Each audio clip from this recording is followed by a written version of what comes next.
B, me Caden mid-20s, work as a line cook at a mid-sized restaurant downtown. Not a fancy place, not a dive either.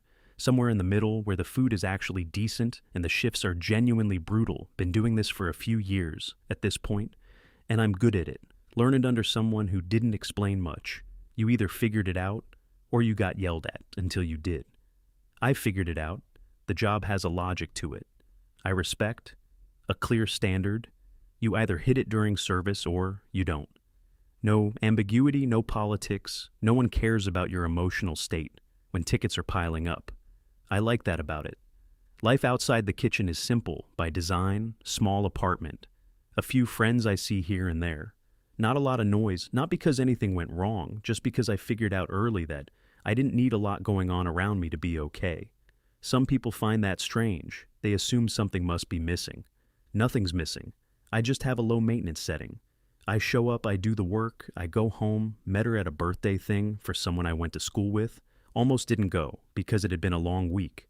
And the guy whose birthday it was always threw parties that ran until 2 in the morning. Went anyway because I hadn't seen him in a few months, and it felt like the right thing to do. She was already there when I arrived, noticed her before she noticed me. Not hard to do, because she was holding court at a table of 5 or 6 people talking fast, gesturing with her drink, making some kind of argument about something I couldn't hear the content from where I was standing. Just the shape of it, confident in that specific way, where the person just assumes everyone is interested in what they have to say. Some people perform that confidence, and some people actually have it. She seemed like she actually had it. I got a drink, found the guy whose birthday it was, talked to him for a while later, in the evening. The group she was with split up and she ended up near where I was standing, completely by accident, on both sides.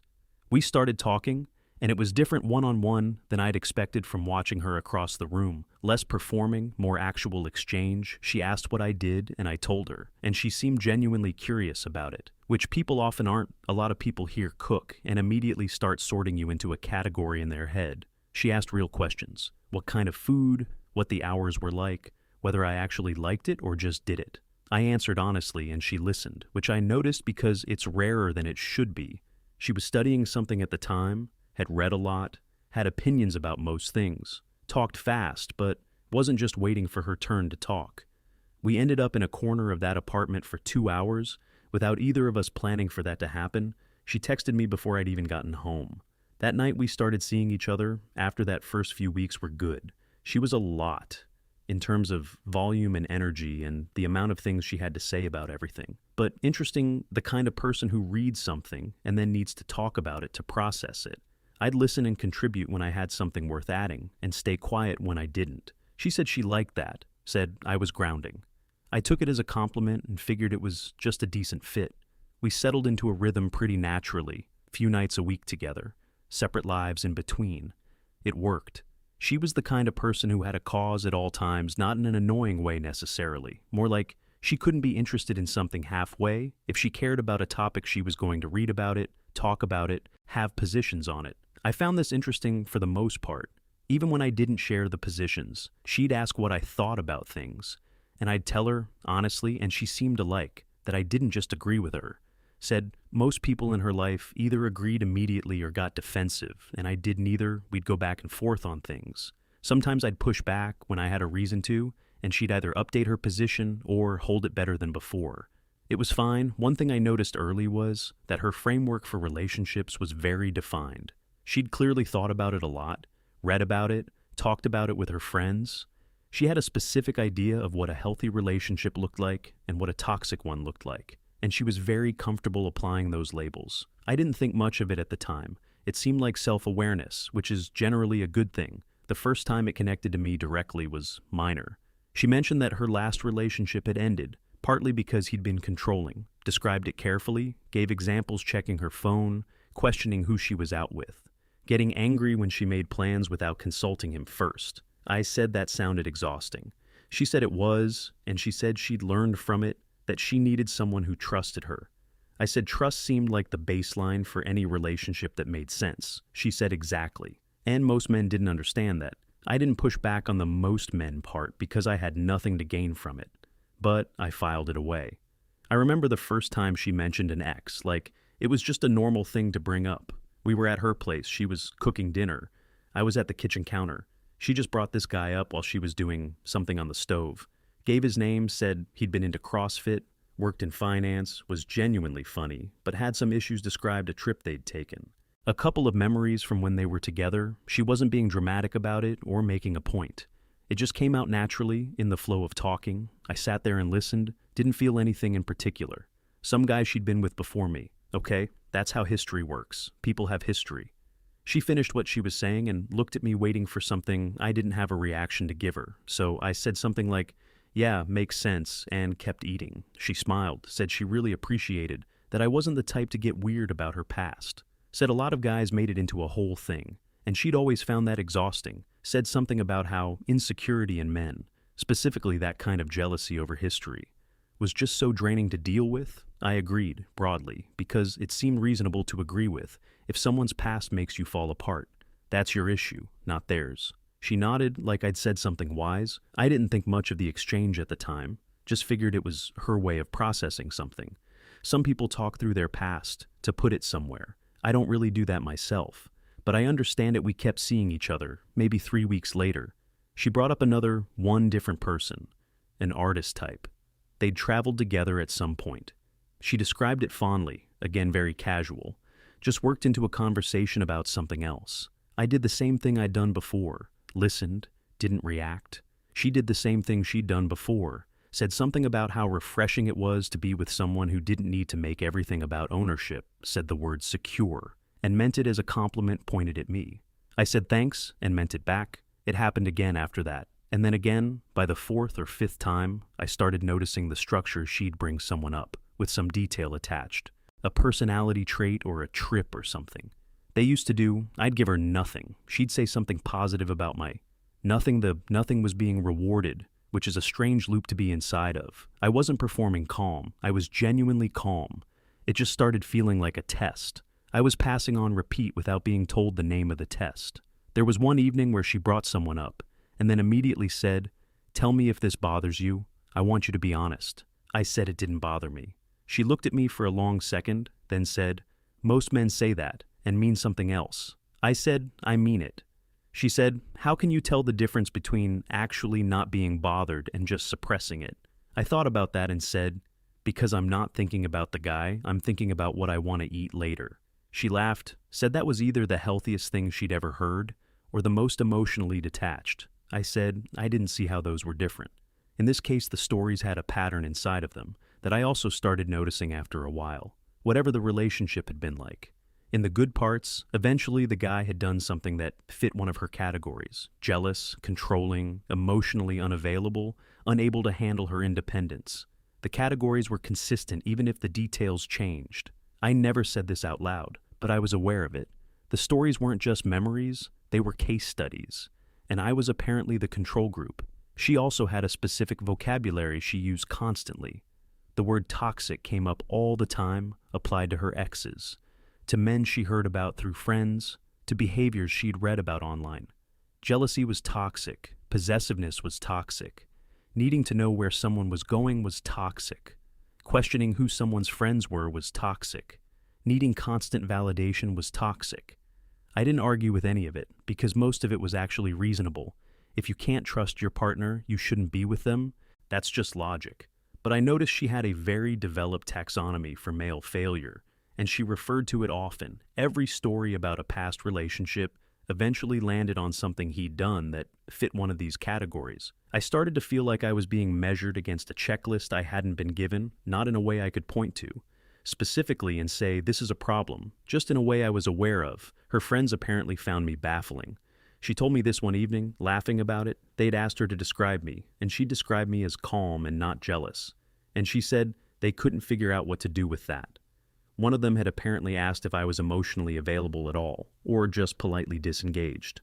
Another had suggested that men who seemed totally unbothered were usually hiding something. She defended me, said I was just actually secure, said it was possible for a person to not have those patterns, seemed proud of it, like my calm was something she'd found and could show off. I found it funny, in the abstract. The restaurant hired a new sous chef around this point. She came in one morning, got introduced to the team, Didn't make a big deal of herself, just tied her apron and got into it. You can tell within about 10 minutes of a real service whether someone actually knows what they're doing or is just pretending she knew. Clean movements, good timing, no unnecessary questions, no drama. I told the head chef at the end of the first week that she was a solid hire working with competent people. Makes the whole kitchen run better. That's just how it is. We started figuring out how we communicated. Different people have different rhythms, and you have to calibrate. By the end of the second week, we had a groove. She'd call something out. I'd respond. It went both ways. No friction outside of what needed to be talked about for the job. We didn't talk a lot. I don't have a habit of getting into people's personal lives at work. I assume other people want the same, unless they tell me otherwise. Occasionally something absurd would happen during a service, and we'd both end up laughing about it. After kitchen humor is its own genre, not really translatable to people who haven't been in one inside jokes that form instantly around near disasters and miscommunications and things that go wrong in specific ways. None of it means anything outside of those walls. She got it, I got it. That was the extent of the connection. I want to be clear about that, because it matters for the rest of this. There was nothing there except two people who worked well together. I've worked with plenty of people I didn't get along with, and I've worked with people I did get along with. The ones you get along with make the shifts better. That's it. My girlfriend came to pick me up one evening after a shift. She did this sometimes when she was nearby and felt like it, which I didn't mind. I was outside near the back talking to the sous chef about something that needed to be sorted before the next day, a delivery that was coming in at the wrong time, or a prep question, something like that. We were mid-conversation when my girlfriend walked up. I finished the sentence I was in, then introduced them. They said hello, exchanged a few words, went their way. We went ours in the car. My girlfriend asked how long the new girl had been working there. I said I wasn't sure exactly, maybe 6 or 7 weeks. She said she seemed nice. I said, yeah, she was good at her job. That was the whole conversation about it.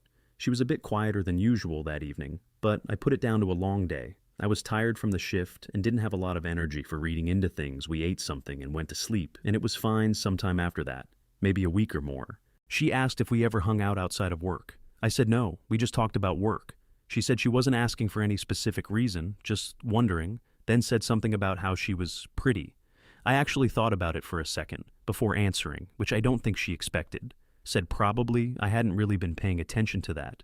She looked at me, I could tell that wasn't the response she'd been waiting for.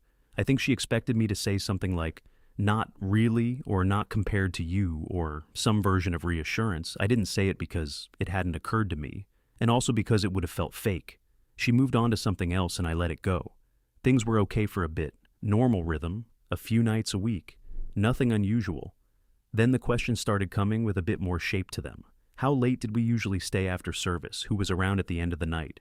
Typically, did the kitchen staff eat together? Sometimes after close. I answered all of it because there was nothing to hide, but I was aware that the questions had a destination.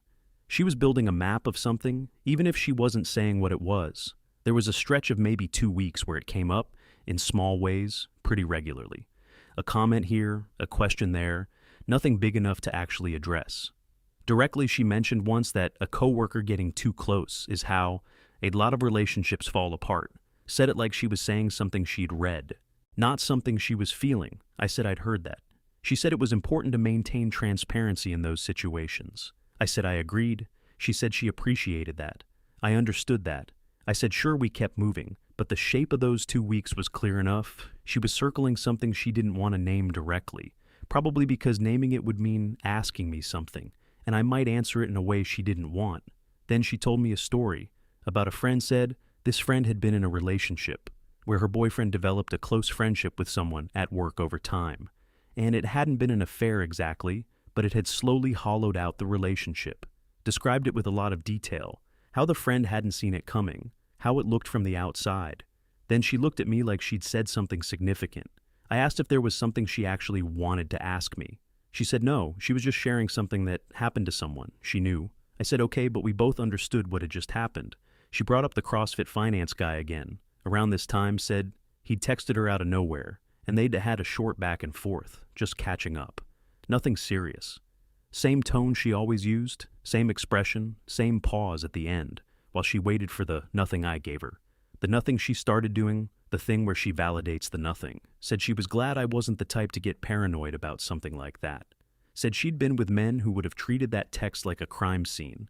I said that sounded exhausting for everyone involved. Then I said, so the same logic applies the other way, right? She asked what I meant. I said, you're not bothered by me working closely with someone every day, are you? She said, of course not. I said, good, that's consistent. I appreciate that. Then I said, I just wanted to make sure we were applying the same standard in both directions. She said it wasn't the same thing. I asked what was different. She said the context was different. I said, I'd like to understand the difference if she could explain it. She thought about it for a moment, couldn't really find the words for it, said it was just different and moved on. I let it go, but I filed it somewhere. The restaurant was getting busier around this period, more covers, longer services, the kitchen running harder than usual. The sous chef and I were coordinating more out of necessity when volume increases. You have to communicate more. It's not a choice. Prep lists, timing, ordering, staffing for the weekend, all of it needed more attention. I was seeing my girlfriend slightly less because I was more exhausted when I got home. She said she understood, but the texts during my shifts increased not constantly, just noticeably more than before, small things. Asking when I'd be done, what I wanted to do later, checking in, I'd answer when I could, which was sometimes not until service ended. She'd say she understood, but there was something in the way she said it, that specific kind of understanding that has a weight to it. I probably could have been better at checking in, I'll say that. But I also wasn't going to text during a service where things were moving fast. That's just not how a kitchen works. At some point, she said she felt like I was more present at the restaurant than I was with her. I said I was at the restaurant more hours than I was with her, which was just factually true. She said that wasn't what she meant. I said I understood what she meant. And I'd try to be better about the check-ins, and I meant it. She said okay. But I noticed the framing had shifted slightly. The restaurant was now something adjacent to the problem. Not just a scheduling issue. The sous chef was attached to the restaurant. It was all getting connected in her head in a way I could track even if she wasn't saying it directly. I didn't know what to do with that, other than keep showing up and hope the map she was building matched the actual territory. The restaurant did a small thing at some point. After a good stretch of weeks, owner bought food and drinks. Everyone stayed after close, low-key, maybe an hour and a half. I told my girlfriend and she wanted to come. So she came, she met a few people, talked to some of the front of house staff. Mostly they were easier for her to connect with. More conversational, her kind of people. I watched her at one point from across the room and she looked fine. Laughing at something, drink in hand, doing well. Thought, good. She's having a good time. At some point during the evening, the sous chef was nearby and said something about an incident from a service earlier that week. One of those things that is genuinely not funny. Unless you were in the kitchen when it happened, it involved a miscommunication about timing and about 3 minutes of everyone moving very fast and saying very little. If you were outside looking in, you would have just seen 2 people under pressure inside it. There was something ridiculous about it that only made sense if you'd been there. I laughed because I was there, and it was actually funny. The sous chef moved on. I went back to my drink. It didn't think about it in the moment at all. Later at home, she said, I seem very comfortable with her. I said, yeah, we work together. You develop a kind of ease with people. You're in the same space with every day. She said it looked like more than just professional familiarity. I asked what she meant exactly. She said she didn't know. It just felt like there was something there. I told her there wasn't. She said she wasn't accusing me of anything. She wanted to be clear about that. She just wanted to share how it had felt from where she was standing. I said, okay, I hear you. What do you need from me? Now she said she needed me to take her feelings seriously. I said I was taking them seriously. That's why I was asking what she needed. She said acknowledgement was enough. She just wanted to feel heard. I said I heard her. She said it didn't feel like it. When I asked follow-up questions instead of just sitting with it, I said I asked follow-up questions because I wanted to actually address what she was feeling, not just say the words she said. That was the difference between us. I said, maybe we moved on, or I thought we did. A few days later, she came over and you could tell from the moment she walked in that she'd been sitting with something all day, the kind of quiet that has pressure in it. She sat across from me and said, she'd been doing a lot of thinking lately. Said she'd also talked to her friends and done some reading. Said she thought I had patterns consistent with emotional unavailability. Said the specific term was avoidant attachment. I asked her to explain what she meant by that. She explained it. Said it was about maintaining emotional distance without appearing to, about keeping people at arm's length through calm instead of through conflict. Said people with these patterns often seemed secure on the surface, but were actually just avoiding real closeness. I listened to all of it. Then I said, the way I've been handling things is exactly what you told me was the right way every time you told me about someone you'd been with. And I didn't react. You said that was emotional maturity every time something came up about your past. And I didn't make it an interrogation. You said you were glad I wasn't controlling. I've been operating by the model you described as healthy. She said that wasn't what she meant. I said I genuinely wanted to understand the difference between what she'd praised and what she was now describing as a problem. She said I was turning it into a logical exercise instead of just feeling something. I said I was feeling confused, and that seemed like a relevant feeling to have in this conversation. She said this was the pattern, making everything into a debate. I said I wasn't debating. I was asking a question so I could understand the standard. If the standard changed, I wanted to know what it changed. She said the standard wasn't the point. The point was that she needed to feel like I was actually here with her. I said I was here, physically, choosing to have this conversation instead of walking away from it. She said that was the bare minimum. I said fair. What was above the bare minimum? I genuinely wanted to know. She said she needed to feel like I was afraid of losing her. Like the idea of her leaving meant something to me. I said I didn't want to lose her. She said I didn't act like it. I said I didn't know how to act afraid in a way that was real and not just a performance performing fear. I didn't actually seemed worse than being honest about what I actually felt. She said what I actually felt sounded a lot. Like nothing I said that wasn't accurate, I just didn't perform it loudly. She said she needed someone who performed it loudly. Then we went quiet after a bit. She said she'd been reading about male emotional unavailability, and a lot of what she'd read described patterns she saw in me. Said the calmness that she'd originally found attractive was possibly just a way of not being present. Said she'd been thinking that what she'd called security might actually just be indifference. I sat with that for a second, then I said, you can't have it both ways. You built the model yourself. You told me not reacting to your past was healthy. You told me not interrogating your friendships was respectful. You told me staying calm when things got uncomfortable was emotional maturity. I followed that model, and now the same behavior is being reframed as indifference. So, which one is it? She said it depended on what was underneath the behavior. I said she didn't have access to what was underneath my behavior any more than I had access to hers. She said she could feel what was underneath. I said that wasn't a standard I could work with because I couldn't change what she felt, only what I did. She said this was exactly it. Making everything about logic and defensibility, said it was a form of toxicity that didn't look like toxicity because it was quiet, said men who seemed unbothered were often just checked out, said she'd been reading about it, and there was a name for this kind of pattern. I said, I'm sure there is. She said I didn't have to be dismissive. I said I wasn't being dismissive. I was just noting that. There's a name for everything these days. She said that was dismissive. I said okay, she stood up, said she needed to clear her head. I said okay, she left. I sat at the table for a while. After she went, wasn't angry, wasn't crushed, was mostly just running through the situation. Slowly I'd behaved the way she asked me to behave. The same behavior that had been right when applied to her past was now wrong. When applied to my present, the rule moved when it was pointed in my direction, which maybe wasn't intentional on her part. Maybe she genuinely hadn't seen the contradiction from inside it, but the contradiction was real regardless of intent. I sat there long enough that the room got dark without me doing anything about it. Eventually turned a light on, made something to eat, sat back down. She texted me later that night, said she wasn't ending things, just needed to process. I replied that she should take whatever time she needed, and I meant it without any particular edge behind it. She came back the next evening, different energy this time, not charged the same way. Sat across from me at the table and said she thought she'd been unfair. I said I didn't think she was trying to be unfair. I thought she'd gotten into a pattern she hadn't examined from the inside. She sat with that for a second, then asked if I was still in this. I said yes, otherwise I wouldn't be here. She asked if I was interested in her, or just comfortable with the arrangement. I actually thought about how to answer that, honestly, before I said anything.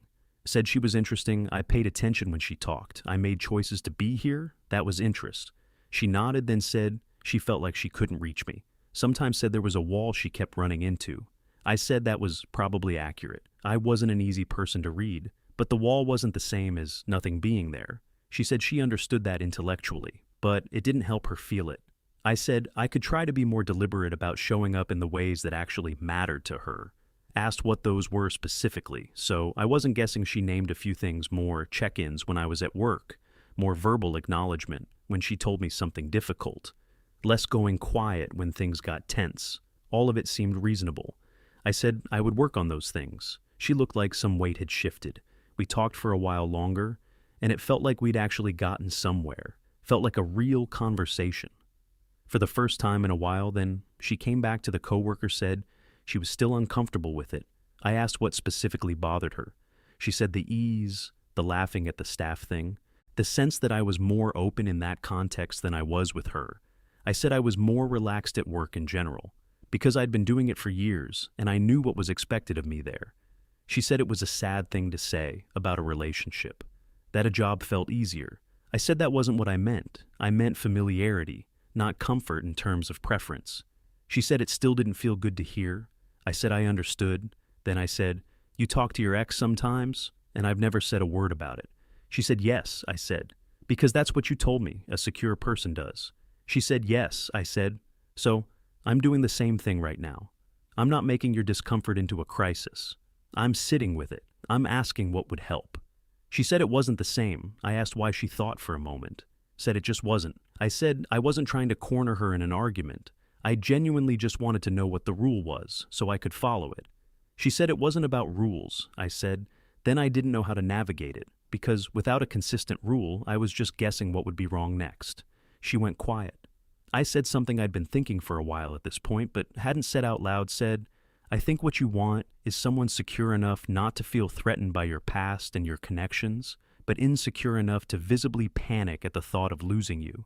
Those two things pull against each other. You can't design a person to be both. She looked at me, said that wasn't what she wanted. I said, maybe not consciously, but that's what the situation had been asking for.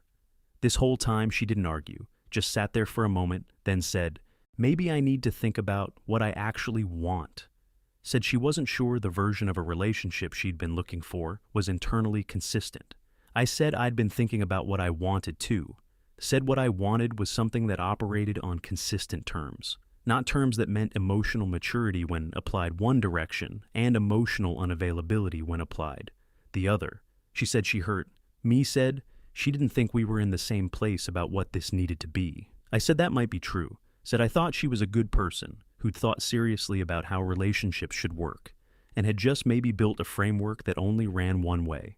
She looked at me for a second after I said that was probably the most honest thing anyone had said to her in a while. I said I wasn't trying to be cruel with it. She said she knew we sat there for a while without talking. It didn't feel hostile, just quiet in the way things go. Quiet when they're over. She got up, picked up her bag, put on her shoes by the door. Said she'd think about things. I said okay. She left the door closed without any particular drama, just the normal sound of it. I stayed at the table for a while, after no particular thoughts, just the quiet. Eventually the quiet got comfortable, and I stopped waiting for anything to happen. In it, made something to eat. Went to bed alarm at 6:30, got to the restaurant before most of the team, which was the usual long prep list. Waiting, the sous chef came in, not long after me, already in her apron, already looking at the same prep list. She asked if I was ready for the day. I said yeah. She said good, because it was going to be a long one. I picked up my knife and got started, and that was that.